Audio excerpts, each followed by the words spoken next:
Dear students, मैं आज की इस वीडियो में class 12 English poem Sunday number 18 के कुछ इम्पोर्टेंट एमसीक्यूज़ को बताने वाला हूँ। तो सनडे 18 का जो नाम है shall I compare thee to a summer's day, तो उसको शॉर्ट में बोलते हैं सनडे नंबर 18। तो सनडे नंबर 18 क्यों बोलते हैं? क्योंकि ये विलियम शेक्सपियर के थ्रू लिखी गई ये 18वां सनेट है, इसलिए इसका नाम है सनेट नंबर 18। ओके, तो सनेट नंबर 18 या फिर shall I compare thee to a summer's day के कुछ इंपॉर्टेंट एमसीक्यूज़ को बताने वाला हूँ जो बहुत ही इंपॉर्टेंट है। तो चलिए वो क्या क्या इंपॉर्टेंट एमसीक्यूज़ है। Question number 1 is the phrase summer's day refers to. तो यहाँ पर जो फ्रेज है समर्स डे ये क्या रेफर्स करता है? तो answer is option number A summer season. Question number 2 is the month referred to by the poet in the sonnet shall I compare thee to a summer's day is. तो यहाँ पर इस poem में, इस सनेट में वो कौन सा मंथ यहाँ पर एक्सप्रेस किया है, किस मंथ का नाम यहाँ पर लिया गया है पोएट के थ्रू? तो answer is option number A May.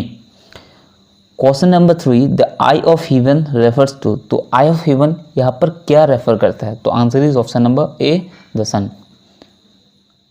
Question number 4 the season to which the poet Shakespeare thinks of comparing his friend is. तो वो कौन सा सीजन है जिसके साथ पोएट ने अपने फ्रेंड को जो कंपेयर किया है? तो answer is option number C summer. Question number 5 the phrase gold complexion is applied to. तो यहाँ पर फ्रेज है गोल्ड कंप्लेक्शन, ये यूज किया गया है, किसके लिए यूज किया गया है? तो answer is option number D the sun. Question number 6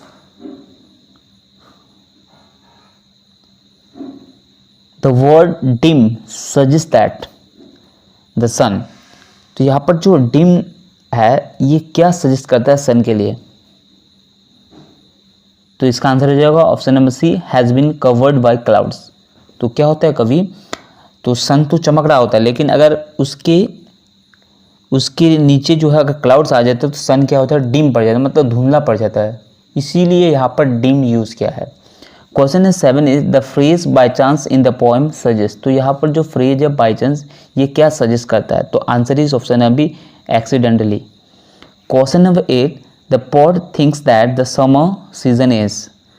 तो यहाँ पर पोएट सोच रहा है कि समर सीजन जो है वो किस तरह के है? तो answer is option number C transitory. Question number 9 बहुत इंपॉर्टेंट है so long lives this here this means. तो यहाँ पर दिस तो एक लाइन उठा के दिया गया पोएम से, वो क्या है? So long lives this. तो हियर दिस मीन्स, तो यहाँ पर जो दिस है इसका मतलब क्या होता है? तो answer is option number C poet's words या फिर पोएट्स सनेट या फिर शैल आई कंपेयर दी जो सनेट है। Question number 10 this gives life to thee life here suggest that. तो यहाँ पर लाइफ क्या सजेस्ट करता है? तो answer is option number B immortality.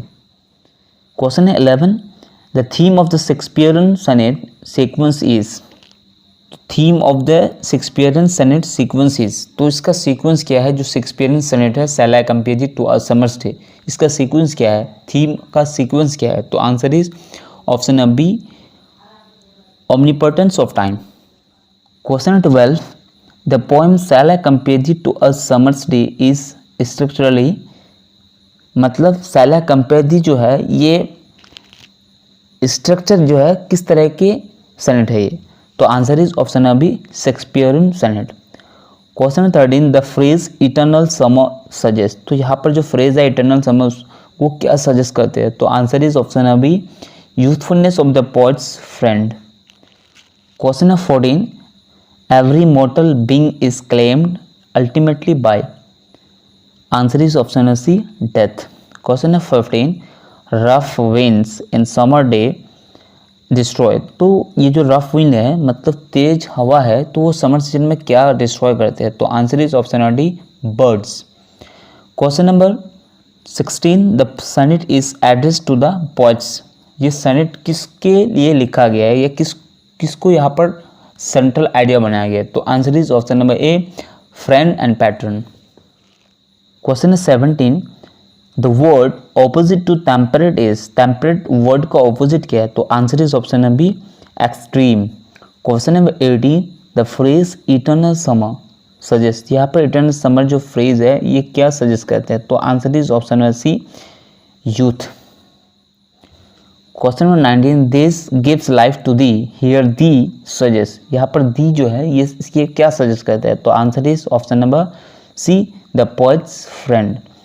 Question number 20, thou art more lovely and more temperate, here the word thou refers to, तो यहाँ पर दो जो वर्ड है वो क्या रेफर करते हैं, तो answer is option number C, the poet's friend.